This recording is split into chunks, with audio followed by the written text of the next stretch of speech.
In this introductory portion of the course, I want to start with probably the most basic question: what is philosophy? And again, I want to stress that this is an open question among philosophers, that philosophers disagree as to what is the correct definition of philosophy. Melvin Rader, in his introduction to the subject, his book, The Enduring Questions, identifies three main definitions of philosophy. And I want to repeat here what Rader has to say. The first definition is general interpretation of reality, or philosophy as description. Here, the attempt is made to describe the ultimate and real nature of reality, perhaps in terms of general principles. Plato is a philosopher who had this understanding of philosophy. He called the philosopher the spectator of all time and existence. And the idea here is that the philosopher is able to step back and view reality as a whole and understand it in general terms. William James, a contemporary philosopher, also had this understanding of philosophy. He said that, and I'm going to be reading a quote here, "Philosophy deals with the principles of explanation that underlie all things without exception, elements common to gods and men and animals and stones, the first whence and the last whither of the whole cosmic procession, the conditions of all knowing, and the most general rules of human conduct." Herbert Spencer, another contemporary philosopher, said that philosophy is knowledge of the highest degree of generality. So all of these philosophers have this understanding of philosophy as a kind of attempt to describe reality in general terms. To understand this philosophy, we might distinguish between two modes of philosophy. One is speculative, the other is critical. Speculative philosophy is the attempt to develop a general theory of the nature of the universe in our own position in it.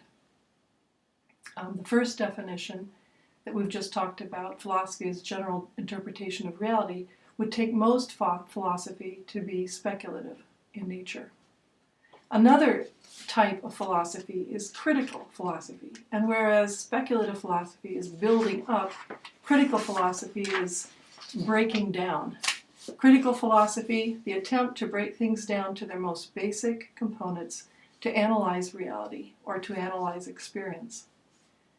Now, to understand the second definition, one of the alternatives to philosophy as description, we want to keep critical philosophy in mind. Okay, so the second definition of philosophy is the pursuit of meaning. This might be the meaning of life, the meaning of existence, or the meaning of concepts.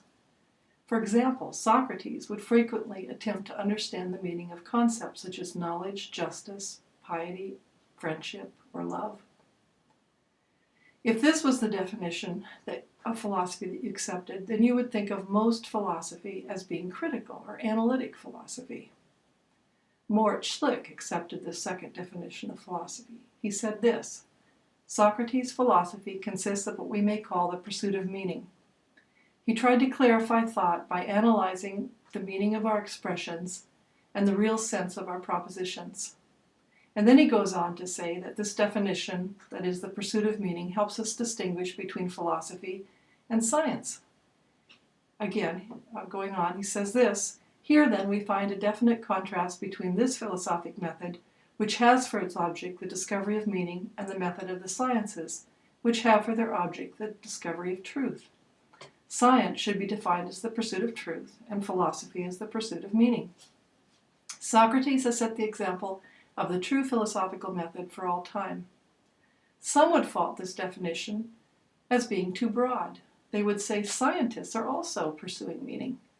C.J. Dukakis says this: "Scientists seek to clarify meanings of concepts, not just philosophers. Such concepts as salt, acid, gas, liquid, solid, water, iron, etc. These are all concepts, the exact meaning of which is investigated and discovered not by metaphysicians, logicians, or mathematicians, but by chemists and physicists. And the same is true of even more basic physical concepts, such as light, electricity, matter, mass, etc. Some would also say the definition is too narrow. Philosophers would not necessarily think of themselves as just pursuing meaning, but also as pursuing truth. Hang on, I need to get a drink of water. I'll tell you, it wasn't easy finding water on the moon. Okay, the third definition of philosophy is the cultivation of wisdom. It may be that philosophy involves both the attempt to describe reality in general terms, but also the pursuit of meaning. But there's more to philosophy than this. It might be helpful at this point to look at the word philosophy etymologically. That means with attention to its origin and derivation. Philosophy is kind of a variation on philosophia, and this is made up of two words, philos and sophia. Philos you may recognize as one of the Greek words for love. In this case, it's the love of friendship. You might think of philos in this sense as affection, affinity for, attraction toward. There's different words in Greek for love. We only have one, I guess, in English. In Greek, we have not just philos, but also eros, love of desire, agape, kind of unconditional love or regard, nomos, love of righteousness. In any case, this is the love of friendship. And then Sophia, you might guess, is wisdom. So the word philosophy would be love of wisdom. But philosophy wouldn't necessarily denote an emotion. It would be maybe an activity. So we could think of philosophy as the activity of seeking wisdom. Of course, this definition is not all that helpful unless you have an understanding of what wisdom is about. That's something sort of I'll leave you to think about. What is wisdom? That would be an interesting project. We'd be trying to define wisdom. Okay, so these are three prominent definitions of philosophy.